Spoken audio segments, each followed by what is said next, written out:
Srivaddhanaprabha's King Power Corporation held a news conference in 2010 to confirm it was taking over Leicester City from previous owner Milan Mandaric. His son Aiyawatt Top Srivaddhanaprabha was there at his side.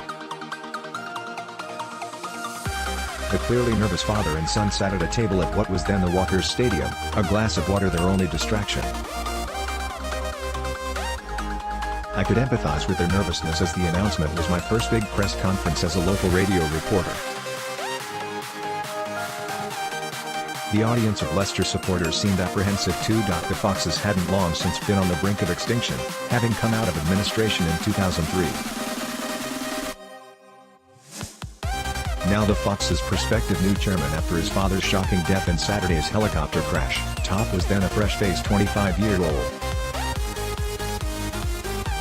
Respectfully, and in broken English, he added to some of his father's answers to the questions, discussing their hopes and dreams for the club, and offering some insight into the duty-free empire in Thailand that would now be funding the Foxes. Later, he told me the reason he decided Leicester was the club he'd like his father to invest in was that as a football-mad youngster he had travelled to England to watch a game in 1997. That game was the League Cup final between Leicester City and Middlesbrough, a Borough team containing Nigel Pearson, who would later manage the East Midlands club. Leicester won the trophy after a replay and Top fell in love with the Foxes. He and his father invested heavily in the club, not just financially but with time and effort too. They had made their billions as retail experts and the Leicester City shop has seen a few revamps under their ownership. When they opened a Foxes shop in Bangkok I was able to attend, having travelled out for a friendly between Leicester and the Thai national team.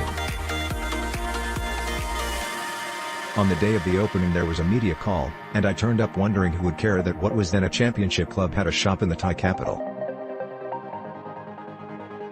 How wrong I was. There were photographers by the dozen and the interviews took an age to get through. I was back in Bangkok in 2012, running the city's marathon to raise money for charity. Top not only donated £1,000, he also offered a room in the King Power Hotel and sent a car to take me to the start line at 3 AM and back afterwards. He also arranged for a meal for me afterwards. He didn't need to do that. Warm and incredibly kind. Top also worked hard to learn from his father's business acumen and sporting involvement, whether it be their polo teams or their multi-million-pound horse racing investments under Newbury-based trainer Andrew Balding. He's worked his way up into the senior management of King Power, where he now takes care of the enormous operation in Thailand. For Foxes fans, the question now will be whether he shares his late father's vision for the club. The passion seems to be there. I remember him dealing with a question about his dedication to the football club in 2010. I asked where he hoped to be in 5 years and he answered celebrating my 30th birthday at the stadium.